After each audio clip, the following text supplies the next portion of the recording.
La scène d'ouverture présente un homme nommé Milo Stanfield qui souffre de troubles du spectre de l'autisme TSA. On le voit debout dans une rue du New Jersey, surveillant une femme, dans un magasin de fleurs à proximité, en même temps. Il semble effectuer des calculs complexes liés au timing des événements qui se déroulent autour de lui. Milo note l'approche d'un bus de passagers, un nid de poule, un artiste de rue et un cycliste qui roule à toute allure. À la suite de ses observations, il traverse la rue et place stratégiquement un stylo sur le dessus d'une boîte aux lettres adjacente au nid de poule. Peu de temps après, la réaction en chaîne qu'il a planifiée se produit, un taxi roule sur le nid de poule, éclaboussant le stylo, ce qui le fait tomber par terre. Cela attire l'attention de l'artiste de rue, qui s'avance pour ramasser le stylo. Au même moment, le cycliste lancé à pleine vitesse percute l'artiste, qui va alors heurter la boîte aux lettres et s'effondrer sur l'étal de fruits voisin.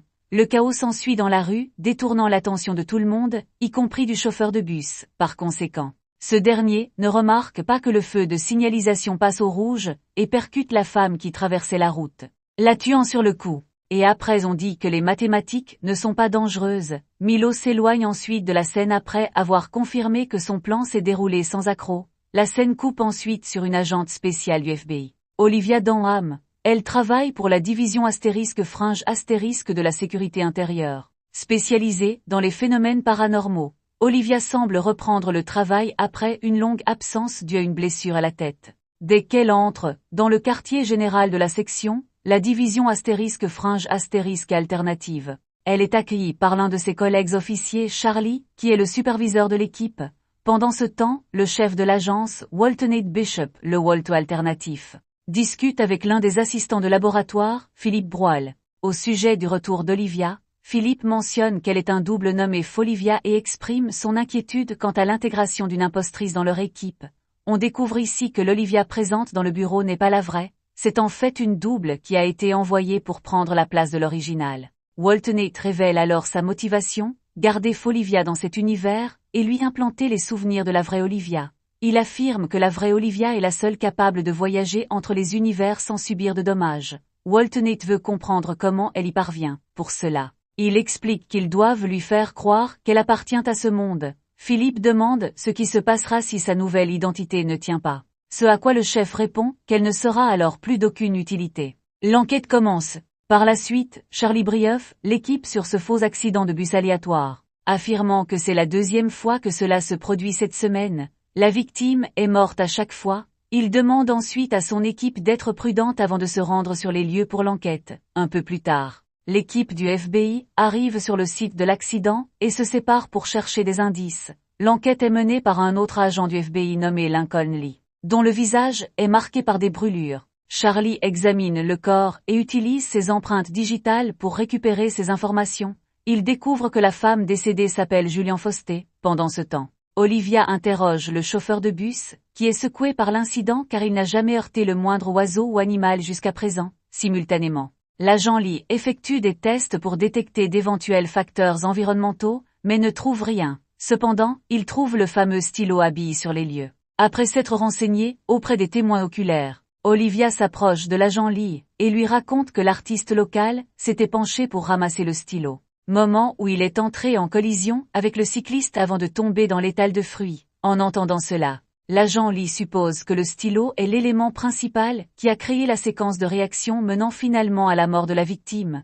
Le lendemain, au quartier général, l'agent Lee et Charlie essaient de trouver un lien entre les deux accidents de bus survenus dans la semaine.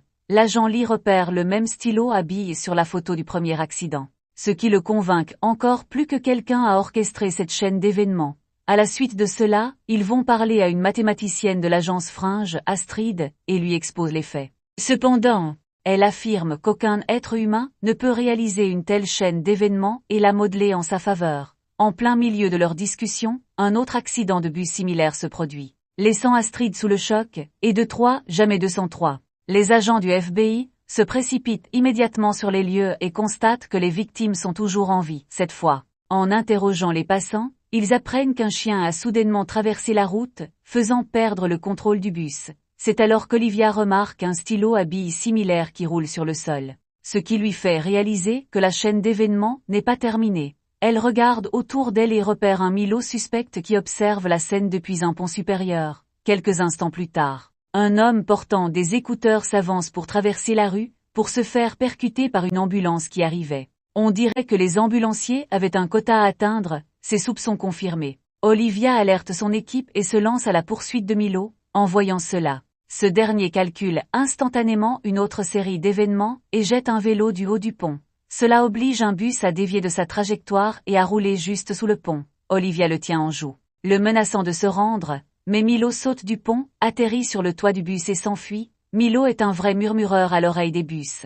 À la poursuite de Milo. Après cet événement, Milo rentre chez lui et trouve sa sœur Madeleine, très inquiète pour lui. Elle lui dit qu'elle a reçu de nombreux appels de l'hôpital, mais il l'ignore. Elle essaie alors de le convaincre de se rendre, affirmant qu'il est allé beaucoup trop loin. Cependant, Milo anticipe ses moindres réactions et finit ses phrases à sa place, la réduisant efficacement au silence. Peu après, Madeleine lui montre un petit cheval en plastique, un souvenir de leur mère. Cela le met mal à l'aise et il s'en va en disant que c'est insignifiant. Dès qu'il voit pile poil, il perd ses moyens. D'un autre côté, l'agent Lee est emmené à l'hôpital pour son examen cutané régulier, avant d'entrer dans la chambre de traitement pour grands brûlés. Il demande à Olivia de se concentrer sur la recherche de points communs entre les 3 victimes, suivant ses instructions. Olivia retourne au quartier général et commence à interroger les témoins des accidents. Après quelques vérifications, elle découvre des liens entre les 3 victimes et un centre médical. Toutes 3 étaient directement ou indirectement liées à ce centre. Elle partage sa découverte avec Charlie. Et les 2 se rendent immédiatement dans ce fameux centre médical. En arrivant sur place, Olivia remarque qu'une partie des patients utilisent le même stylo à billes car ils ne parviennent pas à s'adapter aux appareils numériques. Les iPads les rendent fous. Plus tard, il rencontre le docteur Levin, un médecin-chef qui reconnaît les 3 victimes des accidents de bus, après leur avoir donné quelques détails sur les victimes. Le docteur Levin explique qu'ils ont aidé des patients souffrant de déficience mentale grâce à des processus expérimentaux visant à stimuler leur intelligence.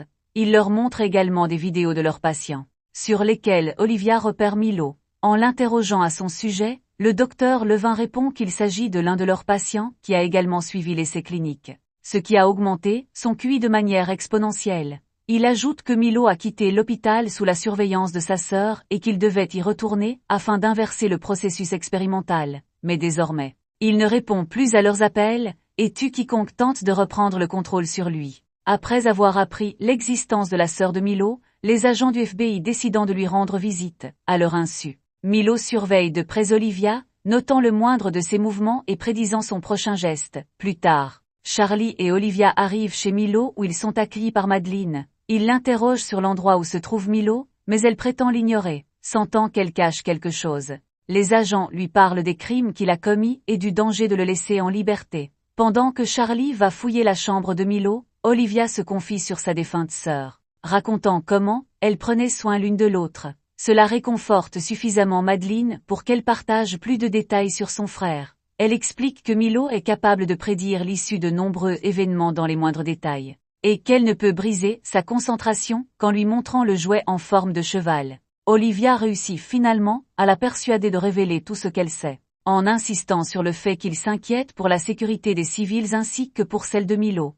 Madeleine lui remet alors une note révélant l'emplacement de l'hôtel où Milo séjourne actuellement. Après cela, Olivia et Charlie discutent des plans avec Astrid pour capturer Milo. Cependant, ils réalisent rapidement que tout plan serait inutile car il peut prédire chacun de leurs mouvements. En conséquence, ils choisissent de se rendre directement à l'hôtel sans aucun renfort. Je ne sais pas trop en quoi cela va les aider, mais ils savent ce qu'ils font. L'erreur de calcul. Pendant ce temps, Milo est dans sa chambre d'hôtel, regardant par la fenêtre et visualisant les scénarios qui vont se dérouler dans les prochaines minutes.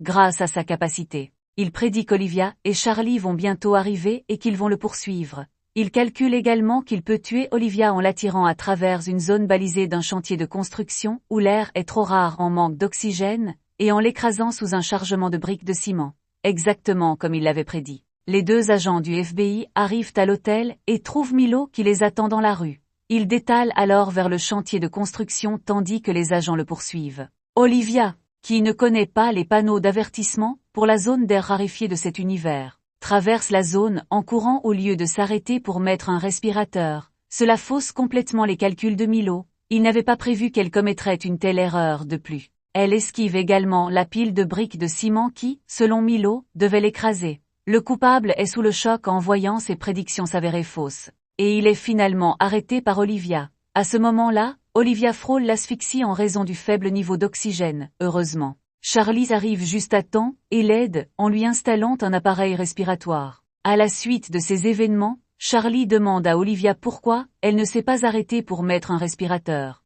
Ce à quoi elle répond qu'elle n'a pas reconnu le panneau d'avertissement. Plus tard, Olivia emmène Madeline à l'hôpital où l'on voit Milo interagir avec un superordinateur, selon le médecin. La drogue de stimulation du QI est restée trop longtemps dans le cerveau de Milo, ce qui les empêche de procéder à l'inversion du traitement. Désormais, son esprit est devenu si avancé que seules les machines peuvent comprendre ses pensées. Triste de cette nouvelle, Madeline entre dans la pièce et pose le petit cheval en plastique devant son frère. Le soir même, Olivia est chez elle lorsqu'elle a une vision de Pete, son petit ami de l'autre univers. Il lui dit qu'elle n'appartient pas à cet univers, pour appuyer ses dires. Il lui rappelle que c'est son manque de connaissances sur ce monde qui une vision de Pete, son petit ami de l'autre univers. Il lui dit qu'elle n'appartient pas à cet univers, pour appuyer ses dires. Il lui rappelle que c'est son manque de connaissances sur ce monde qui lui a Chinese plutôt, selon lui. Elle serait morte si elle avait reconnu les panneaux d'avertissement et s'était arrêtée. Pete l'encourage à essayer de retrouver tous ses souvenirs et l'embrasse avant de disparaître. Astérisque, n'hésitez pas à vous abonner pour plus de vidéos de ce genre. Activez les notifications et laissez un j'aime pour soutenir